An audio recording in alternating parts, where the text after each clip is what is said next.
nosotros no aceptaremos la exclusión de nuestro pueblo de ese derecho. Mr. Gorbachev, tear down this wall.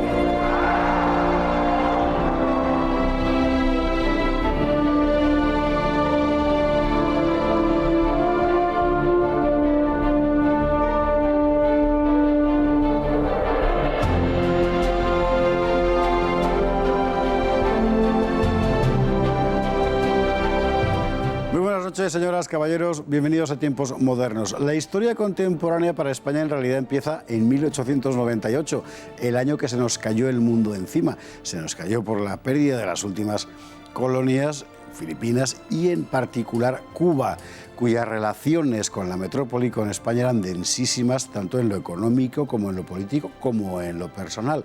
¿Cómo se perdió Cuba y por qué? Vamos a ver. Fue uno de los grandes traumas nacionales de la historia de España, la pérdida de Cuba en 1898. En aquella fecha se perdieron también las Filipinas, Puerto Rico y Guam, pero lo de Cuba fue especialmente sensible. Eran muchas y muy intensas las relaciones trenzadas entre la isla y la metrópoli a lo largo de 400 años. Por eso, su pérdida a manos del imperialismo norteamericano fue tan traumática. Todo había empezado en el último tramo del siglo XIX. En Cuba había crecido una burguesía autóctona que aspiraba a mayor autonomía. Además, amplias capas populares buscaban su independencia. La primera guerra cubana fue en 1868 y duró 10 años. Aquello acabó con la paz de Zanjón, que abolió la esclavitud y dio a los cubanos representación en las Cortes. No fue mala solución, pero la situación seguía crítica y los yanquis estimulaban el malestar. Por otro lado, la política española iba a cometer un serio error. En 1891, para beneficiar a la industria catalana, se aprobó un arancel que cerraba el mercado cubano, con el consiguiente prejuicio para los isleños, que quedaban obligados a pagar productos más caros. Y la medida perjudicaba también a los yanquis, que iban a ver entorpecido su comercio con Cuba. El malestar social se multiplicó, la literatura nacionalista se convirtió en portavoz del descontento y los Estados Unidos echaban leña al fuego. El 24 de febrero de 1895 tiene lugar el Grito de Baire, una sublevación simultánea en varios puntos de la isla. Su líder es José Martí, financia Washington. El gobierno español, en manos de Cánovas en aquel momento, envió tropas al mando de Martínez Campos primero y Weyler después. Todo el mundo sabía que era preciso solucionar el problema antes de que los Estados Unidos entraran en la guerra. Fueron combates ásperos y más ásperos aún los hizo la política de reconcentración de la población rural ejecutada por Weyler, con un coste altísimo en hambre y enfermedades. En España, Cánovas fue asesinado en 1897, tomó su lugar Sagasta y este quiso aplicar una política distinta. Sacó de allí a Weyler, colocó en el puesto al general Ramón Blanco y buscó concesiones políticas, desde igualdad de derechos hasta sufragio universal, pasando por la ansiada autonomía arancelaria. No sirvió de nada. Los independentistas, con abundante apoyo norteamericano, siguieron en sus 13. Washington utilizó el incidente del acorazado Maine para intervenir en la isla. Los norteamericanos propusieron comprar la isla. Era una humillación. España propuso soluciones diplomáticas que los Estados Unidos no aceptaron. El 25 de abril de 1898 comenzó la guerra. España habría podido ganar la guerra en tierra, pero la batalla naval de Santiago de Cuba, el 3 de julio de 1898, destruyó a la escuadra española y rompió toda posibilidad de asistir a la isla por mar. El 26 de julio España pedía la paz y Cuba, independiente formalmente, quedaba sin embargo bajo la órbita de los Estados Unidos. Juan Fluger, muy buenas noches. Buenas noches. Lo más se perdió en Cuba y volvieron cantando, pero realmente para cantar no era mucho. O sea, lo de Cuba fue una auténtica catástrofe. Lo de Cuba fue una auténtica catástrofe.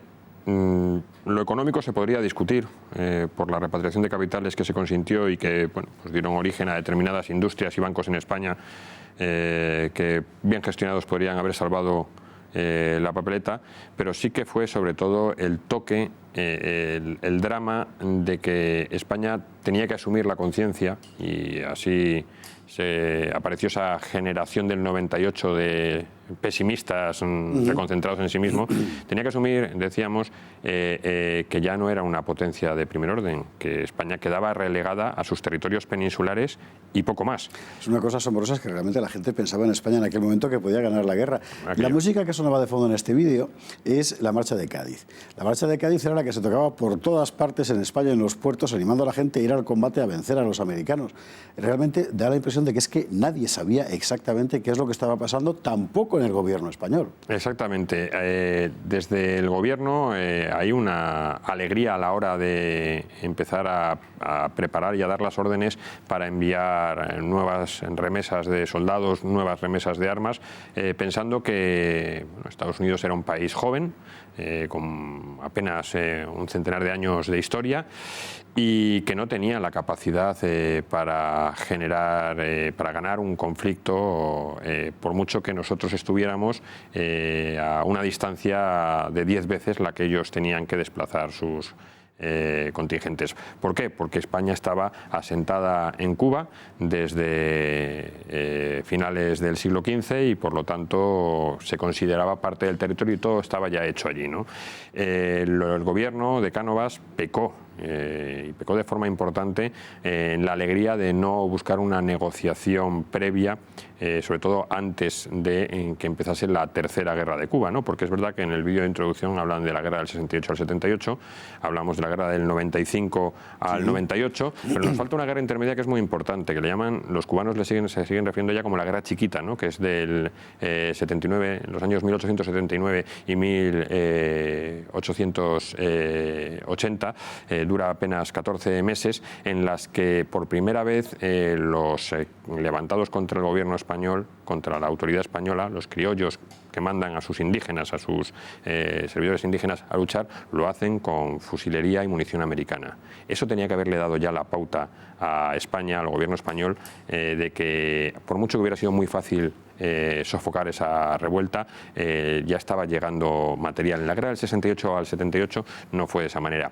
Y luego hay otro punto, que es en el año 1891, en el que si hubieran estudiado realmente la situación económica y comercial de la isla, viendo que el 95% de la producción cubana de azúcar era ya comprada por empresas norteamericanas, el interés real de Estados Unidos existía y tendrían que haber empezado a plantear desde ese momento unos acuerdos para beneficiar o asegurar que Estados Unidos pudiera comerciar con beneficio para las dos partes. Lo que se hizo fue lo contrario. Primero una política de control militar político del territorio, fundamentalmente la del general Bayler, bastante descabellada, es decir, parecía una guerra colonial del siglo anterior, y por otro lado, desde el punto de vista económico, el famoso arancel catalán, que beneficia fundamentalmente a la burguesía textil catalana.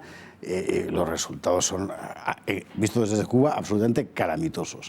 Sí, porque las grandes peticiones tradicionales de los criollos, sobre todo desde prácticamente la guerra de la independencia con Francia, es decir, desde principios del siglo XIX, las peticiones importantes políticas estaban concedidas, tenían más capacidad de decisión. Es que muchas veces se habla de que es que era un problema de que estaban sometidos, tenían más capacidad de decisión en lo económico, en la administración local y tenían sobre todo desde el 78, la posibilidad de elegir a sus propios diputados a las Cortes. Es verdad que era solamente un diputado el que podían elegir territorialmente, pero era una presencia ya en la capital del reino, ¿no? En la capital del imperio, porque entonces todavía se era un imperio con eso.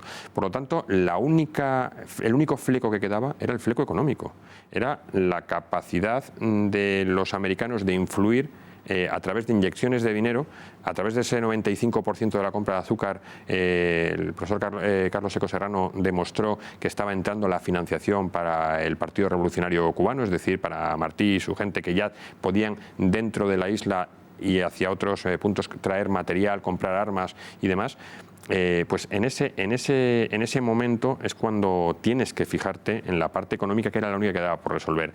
¿Por qué? Porque las soluciones aportadas por Bayler de dividir, hacer zanjas, hacer vallas en la isla y dividir prácticamente en 8 secciones totalmente cerradas, con un muro que da al mar. La política de reconcentración que se llamó, que fue una auténtica calamidad y generó odio por todas partes. Generó odio. Si no tenías enemigos, empezaste a tener. Generó odio, destrozó el comercio interior, que era muy importante, extendió un montón de enfermedades que luego los propios soldados españoles en Cuba, un tercio de los soldados muertos. Murieron fundamentalmente de enfermedades. Es increíble. De enfermedades que eran, ¿por qué? Pues porque el evitar el tránsito concentraba en los núcleos de población donde habías centrado a gente que no había tenido ningún problema, generaba las infecciones. Viene bien recordar esto, efectivamente, porque cuando se habla de los efectos sobre la salud, en términos de mortandades y tal, de la política de reconcentración de Bailén, hay que recordar que afectaron también a los soldados españoles y además... ¿De qué manera? Ramón y Cajal escribió cosas de eso. Sabes que Ramón y Cajal padeció la guerra de Cuba como médico militar. Exactamente. Fíjate, Ramón y Cajal, Canalejas, que se va allí de voluntario, además, con 40 y tantos años ya, que hace falta valor, Maura, todos ofrecen soluciones al problema y a nadie le hacen caso. Porque el sistema político de la Restauración en España tenía 4 ideas claves y 4 principios de actuación, y jamás salieron de esos principios de actuación, y fue el drama para España, un sistema que podía haber dado estabilidad a España. Esa copia del modelo inglés, que quizá pues, aquí no funcionó como ha funcionado, porque sigue funcionando en el Reino Unido, no era capaz de solucionar problemas inmediatos. Se creó para solucionar los problemas heredados anteriormente a la Restauración. Y esto no era un problema antes de la Restauración. En cuanto a la guerra en sí, es verdad que desde el punto de vista de las operaciones terrestres los españoles aguantan bien, en fin, se podía haber llevado a cabo la guerra efectivamente, pero sin posibilidad de asistencia naval no había manera de sostener aquello, y en la batalla de Santiago terminó cualquier posibilidad de asistencia naval para España. Claro, porque no es una derrota solamente militar en la batalla marítima, es que eso permite a Estados Unidos hacer un bloqueo total a la isla. Lo mismo que ha ocurrido desde Kennedy a nuestros días, ¿no? Y ese bloqueo total a la isla impedía que los soldados españoles recibieran no ya armamento, porque estaban bien suministrados, tenían buenos arsenales allí. Es que no entraban ni medicinas, ni relevos, ni alimentos.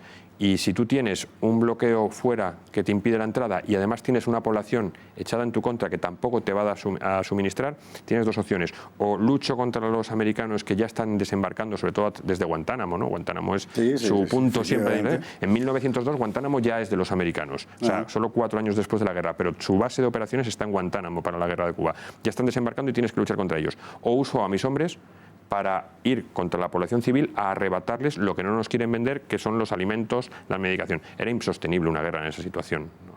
Y en el mes de julio de 1898, España capitula y se acabó para siempre Cuba. Y una vez más allí llegaron los americanos a decir, ahora mandamos nosotros. Es decir, sois independientes, ahora mando yo. Exactamente. ¿No? Le ocurre a todas las colonias, no solo las españolas, Cuba y Filipinas, a todos los territorios en América Latina que tuvieron su independencia y luego estuvieron bajo el control de Estados Unidos, les ocurrió exactamente lo mismo. Fue parasitario, fue una imposición de un régimen de terror en el que hubo auténticas barbaridades y genocidios sobre la población. Juan Fluger, muchísimas gracias. Gracias a ti, como siempre. Bueno, más se perdió en Cuba, volvieron cantando. Nosotros también cantaremos dentro de un rato, porque al final este programa es para recordar y para entender por qué hoy estamos como estamos. Lo dicho, Juan, muchísimas gracias, hasta otro día. Y a ustedes, como siempre, muchísimas gracias. Muy buenas noches.